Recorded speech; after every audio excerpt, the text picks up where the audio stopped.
현 시대에 가톨릭 신자라면 반드시 알아야 하지만 제대로 알려지지 않고 있는 내용들이 너무도 많습니다.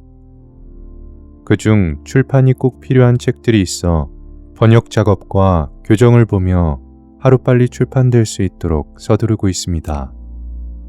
그중 한 책은 더 워닝, 우리말로는 대경고라는 책입니다. 양심 조명이라는 사건을 개인적으로 체험했던 우리 교회의 성인 성녀들의 이야기들부터 우리와 동시대를 살아가는 분들, 예를 들자면 앨런 에임스나 마리노 레스트레포와 같은 분들의 개인적인 삶의 이야기까지 담겨있는 책입니다. 번역 중에 너무나 주옥 같은 얘기들이 많고 나 자신을 돌아보게 하는 글들이 많아서 얼른 나누고 싶은 마음에 불타곤 합니다. 출판 때까지 기다릴 수 없이 애가 타서 이렇게 시간이 허락하는 대로 조금이나마 전해보려 합니다. 오늘은 영원한 지옥 형벌을 선고받았던 미국 캔자스주의 스티븐 샤이어 신부님의 이야기를 나눠보려 합니다.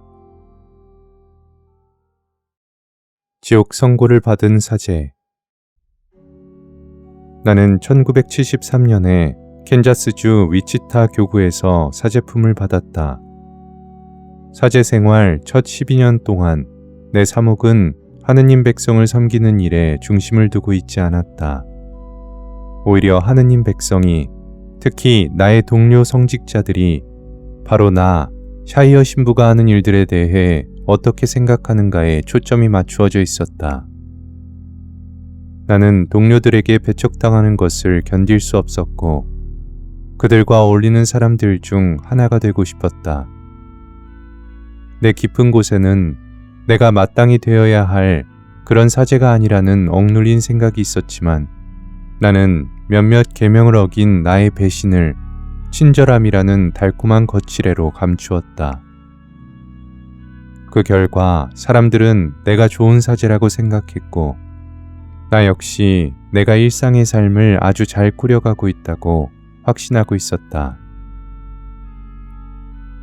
내 주위의 사제들 사이에서는 그저 로망칼라를 하고 있을 뿐 보통 사람들처럼 행동하는 것이 유행이었고 그 사실은 무엇보다도 강론대 위에서 가장 분명히 드러났다.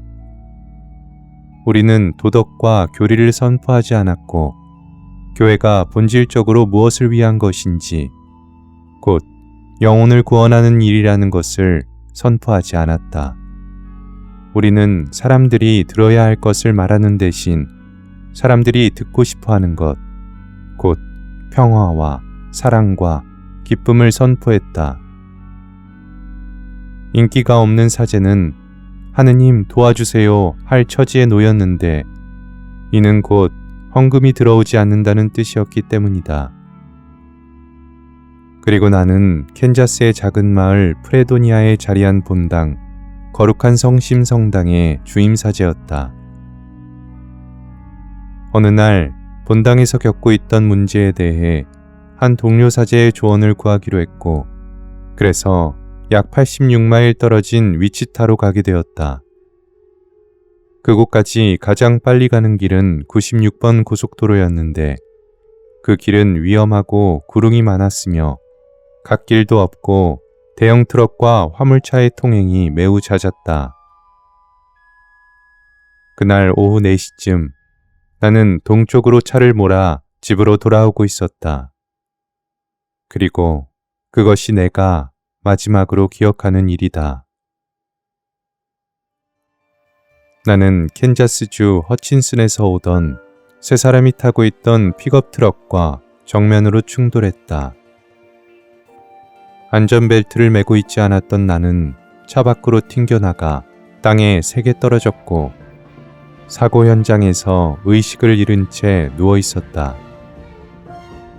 나는 심각한 뇌진탕을 입었고 머리 오른쪽 두피가 두개골에서 떨어져 나갔다. 뇌 오른쪽 일부가 잘려나갔고 많은 뇌세포가 으스러졌다. 내 바로 뒤를 따라오던 캔자스의 프론테낙 출신의 한 메노나이트 간호사는 차를 세우고 구급차가 도착할 때까지 내 곁에 있어 주었다. 메노나이트 간호사는 개신교 계열의 간호선교사이다. 그녀는 훗날 내가 자기 무릎에 머리를 뉘고 누워있는 동안 계속해서 성모송을 말하려 했다고 들려주었다. 그녀는 나를 도와주고 싶었지만 그 기도를 알지 못했다. 나는 그녀를 보내주신 하느님께 감사드린다. 그녀가 구급대원들에게 내 목이 아마 부러졌을 가능성이 높으니 그에 맞게 조심히 다루어 달라고 말해주었기 때문이다. 그녀의 판단은 옳았다. 내 두 번째 경추가 으스러졌는데 이는 흔히 교수형 골절이라고 불리는 외상성 손상이다. 교수형을 당할 때 시트 경추가 부러져 질식하게 되기 때문에 그렇게 애칭처럼 부르는 것이다. 사고 현장에서 내 머리가 어느 쪽으로든 돌아갔더라면 나는 죽었을 것이다. 나는 구급차에 실려 근처 유레카라는 작은 마을의 병원으로 옮겨졌다고 한다. 담당 의사는 내 두피를 두개골에 다시 꿰매 주었다. 그는 간호사이기도 한 자기 여동생에게 내가 이 사람을 위해 해줄 수 있는 게 별로 없어 라고 말하고는 위치타에 있는 웨슬리 병원에서 라이프워치 헬리콥터를 불러 나를 데려가게 했다. 나는 여전히 의식이 없었다. 의사와 그의 여동생이 병원 부지에서 헬리콥터가 떠오르는 것을 지켜보면서 그는 여동생에게 말했다. 이 사람은 아무래도 위치타까지 못 갈 거야. 헬리콥터는 웨슬리 병원 옥상에 착륙했고 나는 급히 외상센터로 옮겨져 치료를 받은 뒤 중환자실에 입원했다. 그 병원은 내가 자란 집에서 불과 5블록 떨어진 곳이었다. 과부였던 내 어머니는 집에서 헬리콥터가 착륙하는 것을 볼 수 있었다. 원래도 걱정이 많으신 어머니는 그것이 나라는 소식을 듣자마자 병원으로 달려오셨다. 그날 저녁 내 본당의 한 교우가 내 상태를 알아보려고 병원에 전화했다가 내가 살 확률이 15%라는 말을 들었다. 나는 하느님께 어머니께서 그 사실을 절대 모르셨기를 바란다. 훗날 나는 내가 충돌한 맞은편 픽업 트럭에 타고 있던 세 사람 모두 살아남았다는 것도 알게 되었다. 또 사고가 난 그날 저녁 사람들이 언제든 들어와 나를 위해 기도할 수 있도록 내 본당인 거룩한 성심 성당의 문이 열려 있었다는 것도 알게 되었다. 그 뒤 며칠 동안 교우들은 아침에 한 번, 저녁에 한 번씩 나를 위해 묵주기도를 바쳐주었다. 사고 첫날 밤에는 복음주의 교회, 침례 교회, 감리 교회가 모두 문을 열었다. 프레도니아의 순복음 교회 목사는 밤새도록 나를 위해 기도했고 메노파 교인들도 나를 자신들의 기도 연락망에 올렸다. 그 모든 분들께 얼마나 감사한지 이루 말할 수 없다. 회복을 시작한 지 몇 달쯤 되었을 때 한 의사분이 내게 이렇게 말했다. 신부님, 저희 의사들은 신부님이 살아난다 해도 남은 생애를 철제호흡 보조장치 속에서 천장만 바라본 채 목 아래로는 완전히 마비된 상태로 지내게 될 거라고 생각했습니다. 여러 이유들로 제가 그렇게 할 수는 없지만 차트에 기적이라고 적고 싶은 마음입니다. 정말 신부님은 기적이십니다. 누가 이 기록을 읽더라도 그렇게 결론 내릴 수밖에 없을 것입니다. 나는 어떤 수술도 받을 필요가 없었고 병원 직원들은 내가 기록적인 속도로 빨리 회복했다고 말했다. 나는 경추 흉추 보조기라고 불리는 보조장치를 착용하게 되었는데 흔히 헤일로라고 부르는 것이었다. 이 장치는 내 머리를 둘러싸고 있었고 4개의 나사가 두개골에 직접 박혀 그것을 고정하고 있었다. 앞쪽에 2개, 뒤쪽에 2개가 박혀 있어 나는 목을 굽히거나 움직일 수 없었다. 하느님께서 당신의 신적 자비로 마치 억지로라도 내게 거룩함을 입히고 계신 듯한 그 상징적인 의미를 나는 분명히 느낄 수 있었다. 장치 이름인 헤일로는 후광, 헤일로라는 단어와 같다. 그 필수적인 헤일로는 떼어낼 수 없는 강철 재킷에 연결되어 있었고 나는 그것 역시 입어야 했다. 8개월 동안 나는 어느 방향으로도 머리를 움직일 수 없었고 마치 지뢰가 터진 자리처럼 양쪽 관자놀이에는 아직도 나사 자국이 남아있다. 사고 후 1달 반이 지나 병원에서 태어난 나는 헤일로와 재킷을 착용한 채 어린 시절 집으로 돌아와 회복했다. 어머니와 위치타에 살던 남동생 그리고 해군에서 휴가를 받아 집에 머물며 밤낮으로 나를 돌봐준 또 다른 형제가 내게 큰 힘이 되어 주었다. 주교님께서는 내 본당을 닫지 않고 유지하시면서 주말마다 미사를 집전할 대리사제를 불러주셨다. 그런 방식으로 7개월이 지난 뒤 내가 충분히 회복되었을 때 나는 다시 거룩한 성심성당으로 복귀하게 되었다. 나는 새 차를 사야 했고 내 트라우마를 극복해야 했는데 그것은 매우 힘든 일이었다. 더 힘들었던 것은 본당으로 돌아가기 위해 같은 고속도로를 다시 운전해야 하는 일이었다. 하지만 그렇게 하기를 잘했다고 생각한다. 본당 교우들은 내가 돌아오자마자 나의 회복과 복귀를 위해 얼마나 걱정하며 기도했는지를 서둘러 이야기해 주었다. 프레도니아 사람들, 특히 거룩한 성심 본당의 교우들은 하느님을 두려워할 줄 아는 경건한 사람들이고 자신의 신앙을 매우 진지하게 여기는 분들이다. 내가 돌아왔을 때 그들은 내가 거의 죽을 뻔한 사고를 겪었다는 이유로 내게 많은 것을 요구하지 않았고 나는 그것을 고맙게 여겼다. 그것이 내 사목 활동에 큰 도움이 되었다.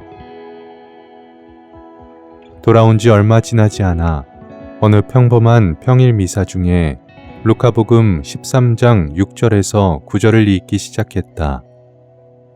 적어도 나는 그저 평범한 평일 미사라고 생각했었다. 예수께서 그들에게 이러한 비유를 말씀하셨다. 어떤 사람이 자기 포도밭에 무화과 나무 한 그루를 심어 놓았다. 그리고 나중에 가서 열매가 달렸나 하고 찾아보았지만 아무것도 찾지 못하였다. 그래서 그는 포도 재배인에게 일렀다. 보게, 내가 3년째 이 무화과 나무에 열매가 달렸나 하고 찾아보지만 하나도 찾지 못하고 있네. 그러니 이것을 잘라버리게 땅만 버릴 이유가 없지 않는가. 그러자 포도 재배인이 그에게 대답하였다. 주인님, 이 나무를 올해만 그냥 두시지요. 그동안에 제가 그 둘레를 파서 거름을 주겠습니다. 그러면 내년에는 열매를 맺을지도 모릅니다. 그렇지 않으면 그때 잘라버리십시오.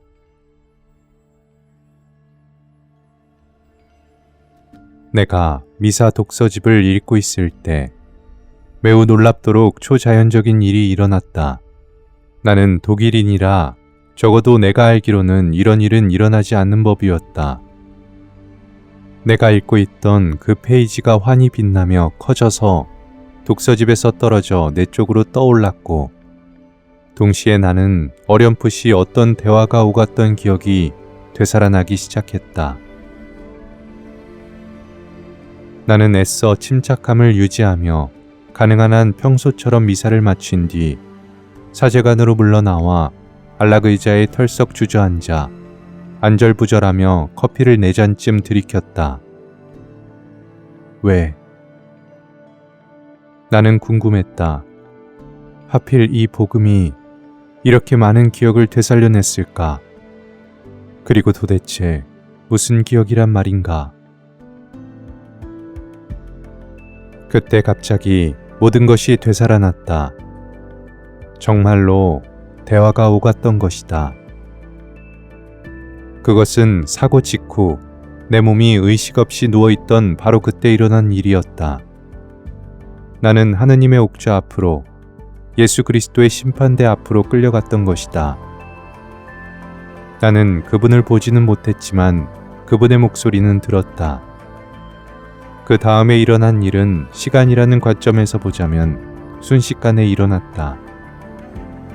예수 그리스도께서는 지상에서의 내 전생애를 되짚으시며 내게 말씀하셨는데, 회개하지도 않고 고백하지도 않았으며 용서받지도 않은, 내가 해선 안 될 일을 한 죄와 해야 할 일을 하지 않은 죄들을 책망하셨다. 나는 나의 사심판 때 온갖 변명을 잔뜩 늘어놓을 생각이었다. 주님, 아시다시피 그 여자는 성격이 정말 불같았잖아요. 그러니 참기 어려웠죠. 하지만 주님, 저 사람이 저를 그렇게 하도록 만든 거잖아요. 주님, 그날은 제가 기분이 안 좋았습니다. 몸도 좋지 않았고요. 그래서 그때 그 일을 못한 겁니다.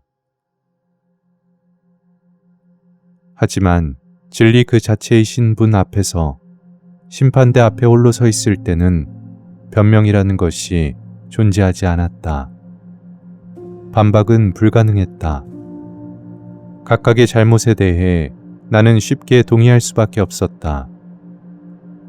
주님께서 내 삶의 특정한 장면들을 말씀하실 때 내가 할 수 있는 유일한 것은 속으로 네, 맞습니다 라고 말하는 것뿐이었다. 주님께서 말씀을 마치시고 나서 이렇게 말씀하셨다. 네가 영원토록 받을 판결은 지옥이다. 그분께서 말씀하시기도 전에 나는 이미 내 운명이 어떻게 될지 알고 있었다. 예수님께서는 그저 나의 결정을 존중하고 계셨을 뿐이었다. 나는 생각했다. 이것이 내가 마땅히 받아야 할 형벌이라는 것을 알고 있다. 그분께서 하실 수 있는 타당한 말씀은 오직 그것뿐이다. 그때 나를 공포로 가득 채우는 또 다른 목소리가 들려왔다. 이리 내려와. 너는 내 것이다. 바로 그 순간 내가 여태껏 들어본 목소리 가운데 가장 부드럽고 가장 감미로운 여인의 목소리가 들려왔다. 아들아, 그의 생명과 불멸의 영혼을 살려주겠느냐? 그러자 주님께서 말씀하셨다. 어머니, 그는 12년 동안 나를 위해서가 아니라 자기 자신을 위해 사제로 살아왔습니다. 그가 마땅히 받아야 할 벌을 받게 하십시오. 그러자 다시 어머니의 대답이 들려왔다. 하지만 아들아, 우리가 그에게 특별한 은총과 힘을 주고 지금껏 그가 겪어보지 못한 방식으로 그에게 다가간다면 그가 열매를 맺는지 볼 수 있을 거다. 만일 그가 열매를 맺지 않는다면 그때는 너희 뜻대로 하여라. 짧은 침묵이 흘렀는데 그것은 마치 영원처럼 느껴졌다. 그러더니 다시 그분의 목소리가 들려왔다. 어머니, 그는 당신의 것입니다.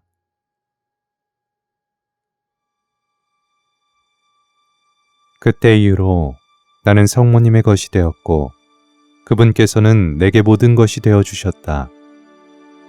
복되신 성모님께서는 정말로 그 약속을 지키셨다. 꾸준하게 초자연적인 방식으로 성모님께서는 내가 받을 자격도 없는 것들을 내게 말씀해 주시고 내게 베풀어 주셨다. 이제 나는 직접적인 체험을 통해 성모님께서는 하느님 앞에서 우리를 옹호해 주시는 분, 우리의 변호사이시라는 것을 말할 수 있다. 우리는 하느님께서 성모님께 얼마나 큰 힘을 주셨는지 상상조차 할 수 없다. 또한 성모님께서 우리를 얼마나 사랑하시는지도 헤아릴 수 없다. 십자가 아래에서 예수님께서는 성모님과 당신께서 사랑하신 제자를 내려다보시며 말씀하셨다. 여인이시여, 이 사람이 당신의 아들입니다. 그것은 곧 어머니, 나는 인류를 당신의 아들, 딸로 드립니다. 라는 뜻이었다. 성모님께서는 그것을 아주 문자 그대로 그리고 진지하게 받아들이신다. 우리에게는 어머니가 있다. 성모님께서는 누구에게나 도움을 주신다. 나를 도와주셨듯이 말이다. 내가 특별해서가 아니었다. 성모님께서는 나를 다른 누구와 똑같이 사랑하신다. 그리고 어느 누가 하느님의 어머니를 자기 변호사로 원하지 않을 수 있겠는가? 나는 삼위일체께서는 그분들 가운데 어느 한 분도 성모님께 안 된다라고 말하실 수 없다는 것을 배웠다. 그것은 불가능한 것이다. 어떤 사람들은 내가 원래부터 성모님께 특별한 신심이 있었기 때문에 그분께서 나를 위해 전구하신 것이 당연하다고 생각할지도 모른다. 이에 대해 나는 아니라고 대답할 수밖에 없는데 사실 이건 사제로서의 나 자신을 고발하는 말이기도 하다. 천사들과 성인들은 내게 상상 속의 놀이 친구들, 꾸며낸 친구들에 불과했다. 그들은 내게 실제가 아니었다. 사고 후 의식을 되찾았을 때 내가 왜인지 몰라도 아주 분명하게 깨달은 것 중 하나는 하느님과 그분의 천사들과 성인들만이 참된 현실이라는 사실이었다. 오히려 그림자 세계에 있는 쪽은 우리이다. 우리에게는 단 하나의 집만 있는데 그것은 여기 이 지상이 아니다. 우리의 우선순위는 종종 뒤바뀌어 있다. 내가 그랬던 것처럼 말이다. 나는 하느님께서 내 영혼을 구원하시고 다른 이들을 천국으로 데려가시도록 하느님을 돕는 일을 위해 살았어야 했다. 그것이야말로 본래 사제가 부름받은 일이다. 내가 투자했어야 할 것은 바로 그것이었지. 내가 추구하던 미래, 곧 은퇴한 사제로서 이 땅에서 누릴 안락이나 행복이 아니었다. 내 교우들은 내가 지옥으로 향하고 있었다는 사실을 꿈에도 짐작하지 못했을 것이다. 그만큼 나는 그들을 속이고 있었다는 것이다. 내가 심판을 받는 동안 나를 놀라게 하고 당황하게 한 것 중 하나는 예수님께서 인기 투표를 하지 않으셨다는 점이다. 나는 이렇게 말할 수 없었다. 왜 저 사람이나 이 사람이 저에 대해 어떻게 평가하는지 들어보신 다음 판단하지 않으십니까? 그분은 모든 것을 아신다. 정말 모든 것을 알고 계신다. 바로 그 순간 나는 오로지 그분만이 중요한 분이시며 내가 영원토록 잃을 뻔했던 분도 바로 그분이라는 것을 깨달았다. 내가 기쁘게 해드려야 할 분은 오직 그분 한 분뿐이었고 수많은 다른 사람들을 기쁘게 하거나 혹은 기쁘게 하려 애쓰는 데 들인 시간과 에너지는 완전한 낭비였다. 나는 가톨릭 사제가 될 준비가 되어 있지 않았다. 이 삶은 희생의 삶인데 많은 다른 사제들처럼 나는 사제직을 사랑하지 않았다. 게다가 더 나쁜 것은 나는 늘 십자가에서 도망치고 있었다는 것이다. 그 후로 나는 우리가 십자가에서 도망치면 언제나 더 큰 십자가가 우리를 기다리고 있다는 것을 배우게 되었다. 우리의 십자가는 오래 지속되는 것도 아니고 영원한 것도 아니다. 하느님과 그분의 어머니께서 우리와 함께 그것을 짊어져 주시기에 가능한 한 그것을 달콤하게 만들어 주신다. 내가 그런 판결을 받게 된 것은 여러 계명들을 잇따라 어긴 결과였다. 12년 동안 나는 팬토마임 하듯 사제를 연기하고 있었다. 내 강론과 본당 생활, 사람들이 나에 대해 하는 말, 그 모든 것들은 내가 괜찮은 사람이라는 확신을 스스로에게 주기 위한 것들이었다. 내가 만족감을 느끼지 못하면 고통받는 사람은 나 하나뿐이 아니었다. 왜냐하면 나는 고통에서 벗어나기 위해 죄악된 방법들을 사용했기 때문이다. 주님께서는 내 사제직이 썩은 케이크 위를 덮고 있는 씁쓸한 아이싱에 불과하다고 말씀하셨다. 주님께서는 내가 거의 죽을 뻔했던 그 큰 사고에 앞서 2번의 작은 교통사고를 통해 더 이상 그분을 거스르는 일을 그만두라고 미리 경고하셨었다. 나는 한때 예전 본당 신부님께 이렇게 말씀드린 적이 있다.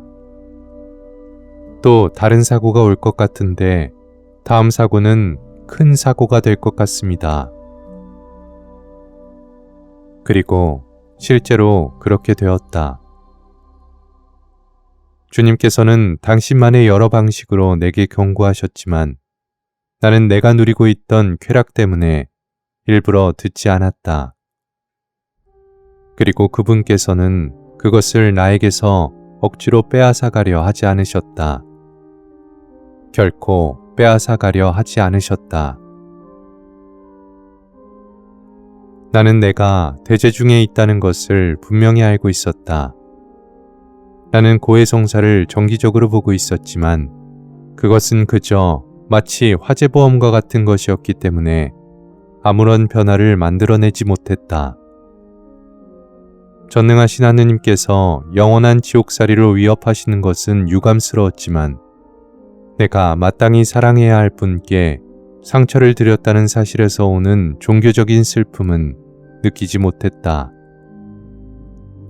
그것은 마치 한 남자가 간통을 저지르고 슬퍼하는데 그 이유가 아내가 그 사실을 알게 되면 자신을 죽일까봐 두려워서인 것과 같이 나는 결과가 두려웠던 것이다. 하느님의 벌이 두려워 죄를 슬퍼하는 것도 삶을 고치려는 의지가 있다면 괜찮은 것이다. 그러나 하느님을 사랑하는 마음에서 우러나오는 회개는 완전한 것이다. 고해성사를 제대로 활용한다는 것은 삶을 개선하겠다는 확고한 결심을 지니는 것이다. 그러나 나는 내 삶을 바꿀 생각이 전혀 없었다. 나는 불행하게도 아무것도 대수롭지 않게 여겼고 모든 것을 당연하게 여겼으며 내게는 시간이 아주 많다고 생각하는 처지에 있었다. 회개할 시간도, 좋은 사제가 될 시간도, 달라질 시간도 얼마든지 있다고 여겼다. 하지만 그 모든 시간 동안 하느님께서는 내게 경고하고 계셨다. 스티븐, 시간이 없다. 어쩌면 무엇보다도 가장 심각했던 것은 내가 영적으로 너무 빈약했다는 사실이다. 내 기도 생활은 사실상 전무했다. 나는 사제가 매일 바쳐야 하는 성무일도를 한 번도 하지 않았다. 기도 없는 사제는 죽은 사제이고 성모님 없는 사제도 죽은 사제이며 지극히 거룩한 성체 없는 사제도 죽은 사제이다. 나는 미사를 드리는 것은 싫지 않았지만 미사를 빠지는 것도 싫지 않았다. 나의 로망 칼라가 나를 구원해 주는 것이 아니다. 나 역시 다른 누구와 똑같은 계명 아래 있기 때문이다. 평신도와 나 사이에 유일한 차이가 있다면 그것은 내가 훨씬 더 큰 책임을 져야 한다는 사실뿐이다. 악마가 본당 신부를 덫에 걸리게 하면 본당 전체를 제 소나기에 넣을 수 있다. 나는 다른 사람들, 특히 사제들에게 지옥이 실제로 존재하며 우리도 그곳에 떨어질 수 있다는 사실을 알리기 위해 다시 돌아오도록 허락된 것이다. 내 사명은 또한 사람들에게 하느님의 자비가 실제로 존재하며 하느님의 사랑이 그분의 정의보다 훨씬 더 크다는 것을 전하는 것이다. 나는 교훈을 얻었다. 그러나 내가 정신을 차리기 위해서는 그분께서 목을 부러뜨리시고 영원한 지옥 형벌이라는 위협까지 주셔야 했다. 하지만 필요하다면 나는 그 모든 일을 다시 겪을 것이다. 나는 결코 이전의 내 모습으로 돌아가고 싶지 않다. 절대로. 사고 이후 내가 어떻게 변했는지에 대한 질문을 자주 받는다. 나는 그 질문에 충분히 대답할 수는 없겠지만 적어도 이렇게는 말할 수 있다. 나는 다른 사람들의 행동을 더 잘 받아들이게 되었고 덜 판단하게 되었다. 선과 악을 분별하고 판단해야 하는 것은 맞지만 단죄할 수는 없다. 그리고 시간과 그 시간의 거룩함에 대한 내 감각은 극적으로 달라졌다. 우리가 얼마나 시시하고 어리석은 일들에 믿을 수 없을 만큼 많은 귀중한 시간들을 낭비하고 있는지 이제는 너무도 분명하게 보인다. 이제는 더 이상 차에서 라디오를 켤 수가 없다. 나는 기도해야 하고 묵주기도를 바쳐야 하며 무언가 생산적인 일을 해야 한다. 말하자면 휴가를 간다거나 그저 해변에 누워 있는다거나 하는 일은 이제 할 수 없다. 내게 그것은 시간 낭비다. 차라리 나는 하느님과 함께 피정을 하고 싶다. 하느님께서 내게 베푸신 일 때문에 나더러 하느님 자비를 보여주는 살아있는 성화라고들 한다. 그리고 그건 사실이다. 성모 마리아께서는 내가 여러 번 이렇게 말씀드린 것을 들으셨다. 당신께서 가망 없는 사람에게 베팅하신 것은 아니었기를 바랍니다. 어떻게 하면 영원한 영혼을 구하는 데 도와준 분께 감사를 드릴 수 있을까? 도대체 무슨 수로? 사람이 무엇을 할 수 있겠는가? 얼마나 많이 기도해야 할까? 감사하다는 말로는 충분하지 않다.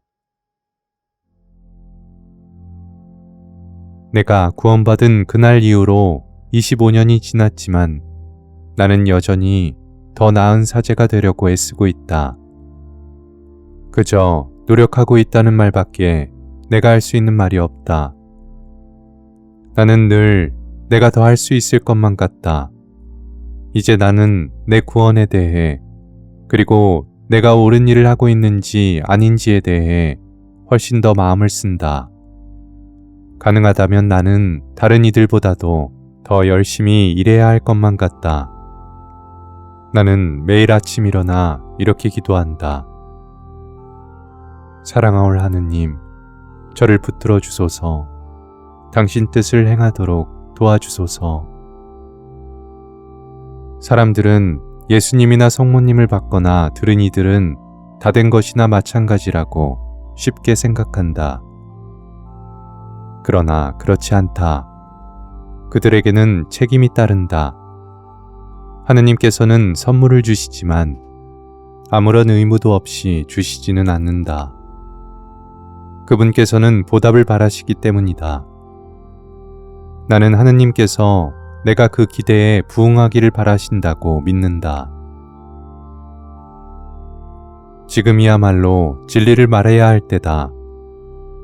하느님께서는 나와 모든 신자들에게 그렇게 하라고 요청하셨다.